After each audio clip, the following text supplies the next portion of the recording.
जो हमने हमारा सेकंड चैप्टर उपभोक्ता के व्यवहार का सिद्धांत फिनिश कर दिया था। लास्ट वीडियो में हमने पाठ्य पुस्तक के कुछ प्रश्नों को सॉल्व किया था।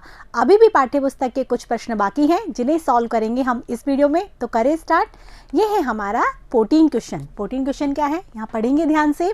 मान लीजिए कि बाजार में एक ही वस्तु के लिए दो उपभोक्ता हैं।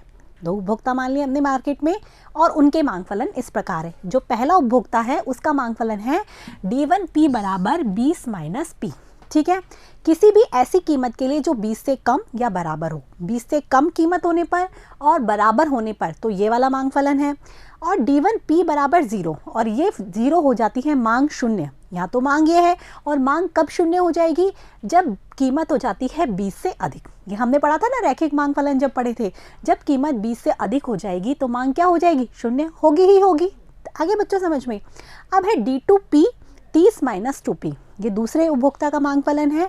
किसी भी ऐसी कीमत के लिए जो 15 से अधिक या बराबर हो। यदि कीमत 15 होती है या 15 से अधिक होती है, आ रहा है समझ में, 15 से अधिक या 15 होती है तो हो तब तो 30 माइनस 2P। 15 इसलिए ले रखा है बच्चों यहाँ पर क्योंकि ये 30 माइनस 2P है। यहाँ पर हम यदि दो कॉमन ले लेते हैं तो हमारा बचता है 15 माइनस P, इसीलिए 15 कीमत ली है। ठीक है, तो 15 या 15 से कम कीमत पे तो ये फलन बनेगा हमारा 30 माइनस 2P। और 15 से अधिक कीमत पर क्या हो जाएगी, मांग शून्य हो जाएगी। D1P बराबर क्या हो जाएगा, 0। तो अब हमें इन दोनों का क्या ज्ञात करना है, बाजार मांग फलन। जैसा कि हमने पढ़ा था बाजार मांग क्या होती है, अर्थव्यवस्था में जितने उपभोक्ता होते हैं उनके द्वारा मांगी जाने वाली मात्रा को हम क्या कर देते हैं, योग कर देते हैं, तो वही क्या होती है, बाजार मांग। अब हमारे सामने कितने उपभोक्ता हैं, दो उपभोक्ता हैं। पहले उपभोक्ता का मांग फलन ये है, दूसरे उपभोक्ता का मांग फलन ये है। तो इन दोनों का टोटल करेंगे तो हमें क्या ज्ञात हो जाएगी, बाजार मांग। तो हम करते हैं इसको D1P बराबर 20 माइनस P। ठीक है, और दूसरा उपभोक्ता है D2P, कितना है, 30 माइनस 2P। अब इनका टोटल करते हैं, अर्थात बाजार मांग जिसे हम कह सकते हैं D1 प्लस D2P कितना होता है, 50 माइनस 3P। दोनों को टोटल करेंगे तो यही आएगा। तो 50 माइनस 3P जिसे हम ही कह सकते हैं P बराबर हो गई 50 बटे में 3। कहने का तात्पर्य ये है, बाजार मांग फलन तो हमारा ये आ गया।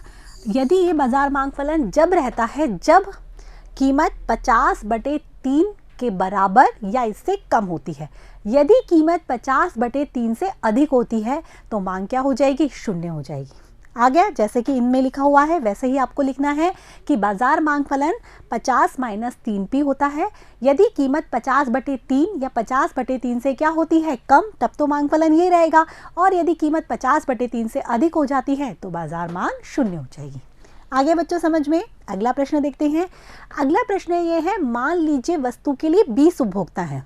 अभी हमने दो ही उपभोक्ता की बात की थी, अब 20 उपभोक्ता हैं और उनके मांग फलन एक जैसे हैं। सबके मांग फलन एक जैसे हैं। अब क्या है मांग फलन, मांग फलन है D1P बराबर 10 माइनस 3P ऐसी कीमत के लिए जो 10 बटा 3 से कम हो और बराबर हो। मतलब कीमत जब 10 बटा 3 से कम और बराबर होती है तब तो ये मांग फलन रहता है 10 माइनस 3P। जब कीमत 10 बटा 3 से क्या हो जाती है, अधिक, जैसा कि यहाँ लिखा है D1P बराबर 0 हो जाएगी किसी भी ऐसी कीमत पर जब 10 बटा 3 से अधिक है। यदि 10 बटा 3 से कम और बराबर रहती है तब तो ये मांग फलन है। जब कीमत 10 बटा 3 से अधिक हो जाती है तो मांग क्या हो जाएगी, शून्य हो जाएगी। तब आपको यहाँ पर बाजार फलन ज्ञात करना है। अब हमारे पास एक ही मांग फलन है लेकिन उसी मांग फलन को फॉलो करने वाले कितने उपभोक्ता हैं, 20। तो हमारे पास मांग फलन है 10 माइनस 3P। ठीक है, तो इसको हम मल्टीप्लाई करेंगे किससे, 20 से, क्योंकि उपभोक्ता कितने हैं, 20। यहाँ पर आप लिख सकते हो बाजार मांग फलन। इसको जैसे यहाँ पर लिखा है DP तो यहाँ पर आप सकते हो DM। ये फर्स्ट का है ना, हमने मार्केट वाला लिखा है बाजार मांग फलन। तो इनको हम गुणा करेंगे तो आएगा 200 माइनस 60P। आ रहा है बच्चों समझ में। 20 को हमने 10 से गुणा किया 200 आ गए और 20 को हमने 3 से गुणा किया 60P आ गए। तो P बराबर यदि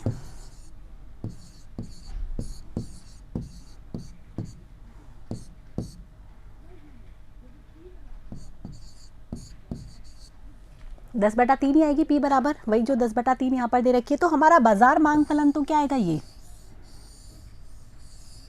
ठीक है, तो वही वाली बात है कि यदि कीमत क्या होती है 10 बटा 3 से कम या बराबर होती है तब तो मांग फलन क्या रहेगा, ये रहेगा। और यदि कीमत क्या होती है 10/3 से अधिक हो जाती है तो मांग क्या हो जाएगी, बाजार मांग शून्य हो जाएगी। आगे बच्चों समझ में, क्योंकि सबका मांग फलन वही है इसीलिए यही कीमत दोबारा आई है, क्योंकि कीमत तो सबके लिए सेम ही रहेगी। आ रहा है बच्चों समझ में। तो 10/3 से कम या बराबर होने पे तो बाजार मांग फलन ये रहेगा और 10/3 से अधिक कीमत होने पर बाजार मांग शून्य हो जाएगी, जैसा कि यहाँ पर भी लिखा हुआ है। ठीक है, अगला प्रश्न देखते हैं।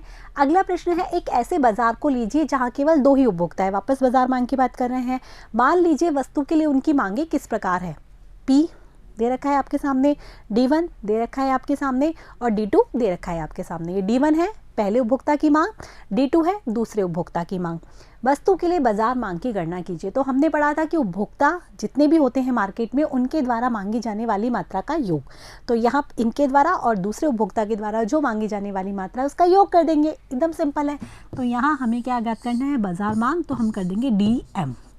24 और 9 33 मांग हो गई, 20 और 8 28 हो गई, 18 और 7 25 हो गई, 16 और 6 22 हो गई, 14 और 5 19 हो गई और 12 और 4 16 हो गई। तो ये हो गई बाजार मांग, है ना इजी। नेक्स्ट क्वेश्चन देखते हैं। नेक्स्ट क्वेश्चन है, सामान्य वस्तु से आप क्या समझते हैं। हमने पढ़ी थी ना सामान्य वस्तु, निम्न स्तरीय वस्तु, गिफन वस्तु।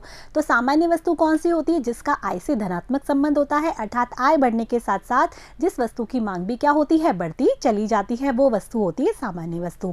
जिस वस्तु का आय के साथ धनात्मक संबंध हो, अर्थात उपभोक्ता की आय बढ़ने पर जिस वस्तु की मांग कैसी बढ़े, बढ़ती हो, उपभोक्ता की आय कम होने पर उस वस्तु की मांग कैसी हो, कम हो जाए, तो उसे हम कहते हैं सामान्य वस्तु। नेक्स्ट है, निम्न स्तरीय वस्तु को समझाइए, कुछ उदाहरण भी दीजिए। हमने बताया था कि जिसका आय के साथ धनात्मक संबंध होता है, आय बढ़ने के साथ साथ जिसकी मात्रा बढ़ती चली जाती है, वो तो कौन सी होती है, सामान्य वस्तु। लेकिन आय बढ़ने के साथ साथ जिसकी मात्रा बढ़ने के स्थान पर घटती चली जाती है, वो क्या होती है, निम्न स्तरीय वस्तु, क्योंकि यहाँ आय प्रभाव कैसा हो जाता है, ऋणात्मक हो जाता है। ऐसी वस्तु जिसको आय के साथ ऋणात्मक संबंध होता है, अर्थात उपभोक्ता की आय बढ़ने पर जिस वस्तु की मांग क्या होती है, बढ़ने के स्थान पर कम हो जाती है, तथा उपभोक्ता की आय कम होने पर वस्तु की मांग क्या हो जाती है, बढ़ जाती है, वह कौन सी वस्तु कहलाती है, निम्न स्तरीय वस्तु। मैंने आपको बताया भी था कि जैसे मोटे अनाज वगैरह होते हैं, उसमें क्या होता है, उपभोक्ता को वो क्या लगते हैं, निम्न वस्तु लगते हैं। यदि उनकी आय कम होती है तो उनके पास कोई ऑप्शंस नहीं बचते, तो वो उसकी मात्रा को बढ़ा देते हैं। और जैसे उनकी आय अधिक होती है तो उन्हें लगता है नहीं, निम्न स्तरीय वस्तु है, हमारी आय बढ़ गई, अब हमें अच्छी वस्तु काम में लेनी चाहिए, तो वो उसकी जगह अच्छी वस्तुओं को काम में लेने लग जाते हैं। इसीलिए निम्न स्तरीय वस्तु के संदर्भ में आय बढ़ने पर उनकी मांग मात्रा कम हो जाती है, आय घटने पर उनकी मांग मात्रा बढ़ जाती है। ठीक है, कोई भी वस्तु निम्न स्तरीय या सामान्य, ये उपभोक्ता की प्राथमिकताओं पर निर्भर करता है कि उपभोक्ता क्या चाहता है, उसकी क्या प्राथमिकता है। जो वस्तु एक उपभोक्ता के लिए तो क्या है, सामान्य, जो व्यक्ति निम्न स्तरीय वस्तु का उपभोग कर रहा है उसके लिए वो नॉर्मल है, लेकिन जिसकी आय अधिक है वो उसके लिए क्या हो सकती है, निम्न स्तरीय वस्तु भी हो सकती है, वह किसी अन्य के लिए निम्न स्तरीय हो सकती है। फिर भी साधारणतः जो वस्तुएं निम्न स्तरीय वस्तु की श्रेणी में आती हैं उनके उदाहरण क्या है, एक तो है ज्वार, एक है बाजरा, एक साप्ताहिक बाजरा जो होते हैं लगते हैं हटवाड़े, उनमें बिकने वाला माल, और एक टोन दूध। ठीक है बच्चों, ये था निम्न स्तरीय वस्तुओं के बारे में। नेक्स्ट क्वेश्चन क्या है, स्थानापन्न वस्तुओं को परिभाषित कीजिए। ऐसी दो वस्तुओं के उदाहरण दीजिए जो एक दूसरे के स्थानापन्न है। ये भी हमने लेसन में पढ़ा था कि स्थानापन्न वस्तुएं कौन सी होती है। स्थानापन्न वस्तुएं वे होती हैं जो एक के स्थान पर दूसरी काम में लाई जा सकती है। जैसे मैंने आपको उदाहरण दिया था चाय और कॉफ़ी। यदि चाय की कीमत बढ़ जाती है तो हम क्या करते हैं, चाय के स्थान पर कॉफ़ी को प्रतिस्थापित कर देते हैं। तो वही यहाँ लिखा हुआ है, वैसी वस्तुएं जो मानव इच्छा की पूर्ति के लिए एक के स्थान पर प्रयोग में लाई जा सकती हैं, वे कौन सी वस्तुएं होती हैं, प्रतिस्थापन वस्तुएं। जैसे चाय, कॉफ़ी, नोकिया और सैमसंग मोबाइल्स होते हैं ना अलग अलग ब्रांड के, वोडाफोन, एयरटेल का कनेक्शन, ये सब क्या हैं, प्रतिस्थापन वस्तुएं जो एक के स्थान पर दूसरी काम में लाई जा सकती हैं। नेक्स्ट क्वेश्चन देखते हैं। नेक्स्ट क्वेश्चन है, पूरकों को परिभाषित कीजिए। ऐसी दो वस्तुओं के उदाहरण दीजिए जो एक दूसरे की पूरक है। बहुत इजी प्रश्न है, हमने पाठ में सारी चीज़ें पढ़ चुके हैं पहले से। पूरक वस्तुएं कौन सी होती है, जो एक साथ प्रयोग में लाई जा सकती है। एक की यदि डिमांड बढ़ती है तो दूसरे की अपना आप ही डिमांड बढ़ने लग जाती है, क्योंकि दोनों का यूज़ एक साथ ही किया जाता है। तो वो कौन सी होती है, पूरक। जैसे मैंने आपको उदाहरण दिया था कार और पेट्रोल। ऐसे यहाँ पर है, वे वस्तुएं जो एक मानव इच्छा की पूर्ति के लिए एक साथ प्रयोग में लाई जाती हैं वो पूरक वस्तुएं होती हैं। जैसे समोसे के साथ क्या चाहिए, चटनी। यदि हम समोसा खरीदेंगे तो हमें चटनी भी चाहिएगी। ठीक है, इसके बाद है मोबाइल फ़ोन और सिम। मोबाइल फ़ोन बिना सिम के नहीं चलता तो उसमें सिम भी चाहिएगी। बिजली और बिजली के उपकरण, यदि बिजली के उपकरण चलाने हैं तो उसके उसके लिए बिजली की आवश्यकता भी होगी। तो ये सारी वस्तुएं कौन सी होगी? पूरक वस्तुएं। ठीक है, नेक्स्ट क्वेश्चन देखते हैं। नेक्स्ट है मांग की कीमत लोच को परिभाषित कीजिए। हमने मांग की कीमत लोच की परिभाषा भी पढ़ी थी कि वस्तु की कीमत में प्रतिशत परिवर्तन होने से मांग मात्रा में होने वाला प्रतिशत परिवर्तन है उसका आनुपातिक माप ही क्या कहलाता है? मांग की कीमत लोच कहलाता है। हमने उसका सूत्र भी ज्ञात किया था। यहीं पे लिखा हुआ है किसी वस्तु की कीमत में परिवर्तन होने से उस वस्तु की मांग की जाने वाली मात्रा के संख्यात्मक मांग को क्या कहते हैं? मांग की कीमत लोच कहते हैं। अन्य शब्दों में मांग की कीमत लोच वस्तु की मांग की गई मात्रा में प्रतिशत परिवर्तन और वस्तु की कीमत में प्रतिशत परिवर्तन क्या होती है? अनुपात। और हमने इसका सूत्र भी लिखा था, EP बराबर डेल्टा Q बटे में डेल्टा P मल्टीप्लाई P बटे में Q। यही सूत्र लिखा था ना हमने इसका। तो ये इसका सूत्र हो गया कि कीमतों में प्रतिशत परिवर्तन होने के फलस्वरूप मांग मात्रा में होने वाला प्रतिशत परिवर्तन, वही क्या कहलाता है? मांग की कीमत लोच। अगला प्रश्न देखते हैं। अगला प्रश्न है कि एक वस्तु की मांग पर विचार करना है हमें। 4 रुपए की कीमत पर उस वस्तु की 25 इकाइयों की मांग है। मान लीजिए वस्तु की कीमत बढ़कर हो जाती है 5 रुपए, तो परिणाम स्वरूप वस्तु की मांग घट की हो जाती है 20 इकाई। तो हमें यहाँ पर कीमत लोच की गणना करनी है। तो ये हमने सीखी थी, अभी सूत्र भी लिखा है, तो हम कर लेते हैं इसको। यहाँ लिख देते हैं कीमत और यहाँ पर लिख देते हैं मांग मात्रा। कीमत 4 रुपये है, मांग मात्रा 25 है। कीमत बढ़कर कितनी हो जाती है? 5। तो मांग मात्रा घटकर कितनी हो जाती है? 20। तो हमें यहाँ पर कीमत लोच ज्ञात करनी है, जिसका कि सूत्र क्या है? EP बराबर डेल्टा Q बटे में डेल्टा P मल्टीप्लाई P बटे में Q। डेल्टा Q में कितना परिवर्तन हुआ? 5 का। ठीक है, डेल्टा P कितने का परिवर्तन हो रहा है? 1 का। मल्टीप्लाई P क्या है हमारी प्रारंभिक? 4। Q क्या है हमारे प्रारंभिक? 25। आ रहा है बच्चे समझ में कि हमारा जो डेल्टा Q है 25 से 20 कितना परिवर्तन हुआ है? 5 का। और जो डेल्टा P है वो हमारी 1 ही परिवर्तित हुई है, माइनस में है हालांकि। और ये हमारा है 4, प्रारंभिक जो कीमत है 4 है, प्रारंभिक मात्रा 25 है। अब इसको हम घटाएंगे, कितना है? 5। तो 4 बटे 5 माइनस में है, माइनस 0.8। कितनी आएगी हमारी मांग की कीमत लोच? 0.8। मैंने आपको पहले भी बताया था कि मांग की कीमत लोच हमेशा ऋणात्मक होती है, चाहे आप ऋणात्मक चिन्ह लगाएं या ना लगाएं, लेकिन ये हमेशा ऋणात्मक ही रहेगी। ठीक है बच्चों, अगला प्रश्न देखते हैं।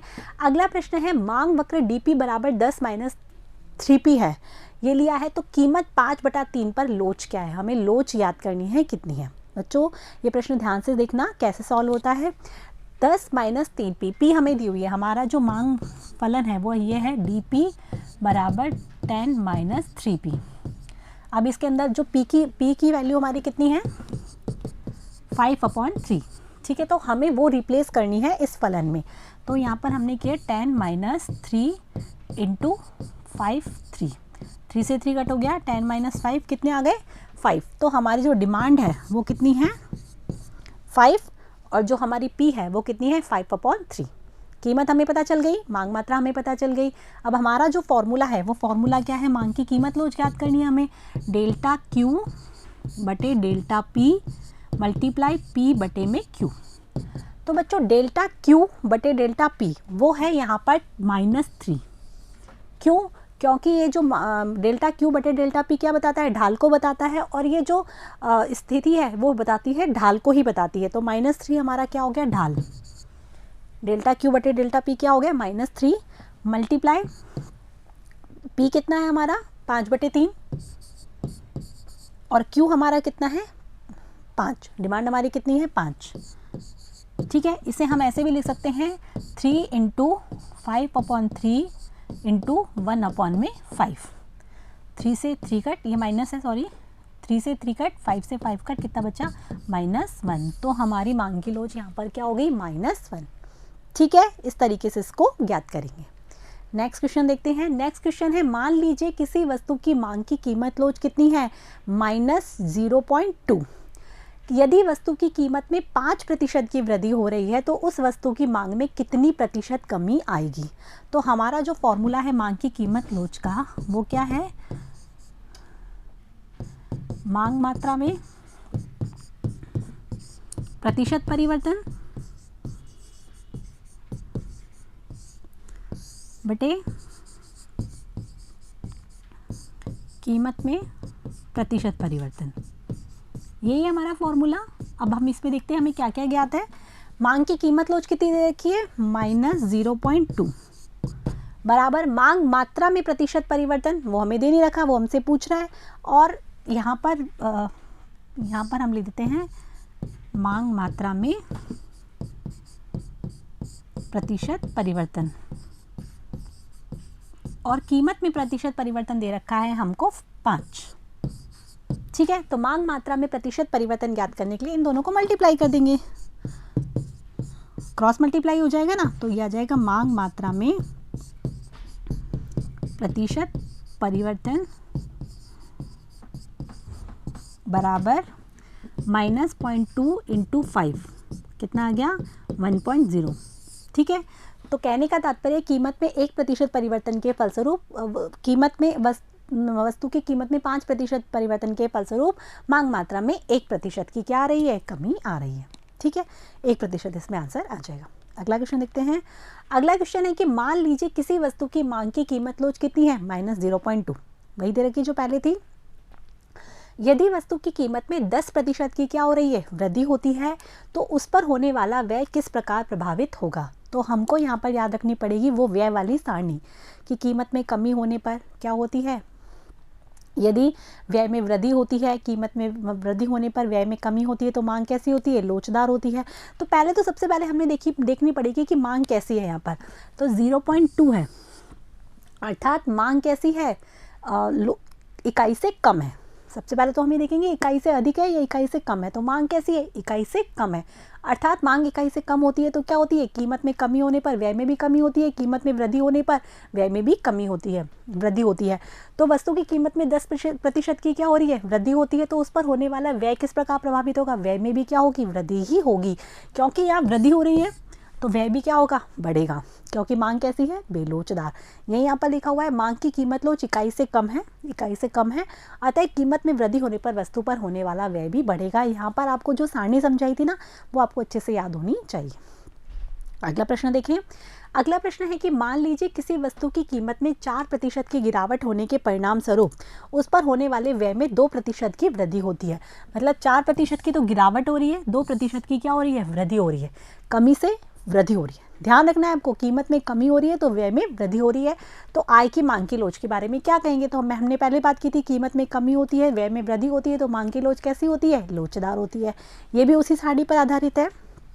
वस्तु की कीमत कम होने पर कुल व्यय में वृद्धि हो, वस्तु की मांग की कम कीमत लोच इकाई से क्या होगी, अधिक होगी, परंतु वास्तविक मान क्या होगा, ये हम कुल व्यय विधि के द्वारा ज्ञात नहीं किया जा सकता। कुल व्यय विधि के द्वारा हम ये बता सकते हैं कि मांग कैसी है, लेकिन कितनी है वो हम ज्ञात नहीं कर सकते। ठीक है बच्चों, इसी के साथ आपका सेकंड चैप्टर यहाँ फिनिश होता है। हमने सारे कंसेप्ट थे वो अच्छे से पढ़ लिए, पाठ्यपुस्तक के प्रश्न भी सॉल्व कर लिए। आशा है कि आपको पूरा चैप्टर बहुत अच्छे से समझ में आया होगा। अब हम पढ़ेंगे नेक्स्ट वीडियो में तीसरा चैप्टर, जिसका कि नाम है उत्पादन और लागत, जिसमें हम जानेंगे किस प्रकार से उत्पादन किया जाता है, उत्पादन करने के लिए कौन कौन से नियम काम में आते हैं।